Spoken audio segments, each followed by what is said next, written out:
Good morning guys. Kailangan kong mag-breakfast ng maaga today. Pero simple lang ito ng igna. Kasi malaki at sara.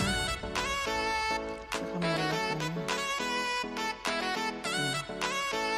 bread. Hindi ito white. Yung tea ko, nalagyan ko ng coffee. Kalimutan.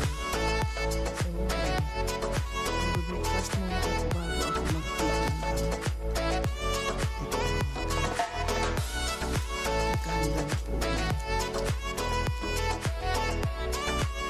Yung iba na-take ko na yun. Kasi before breakfast.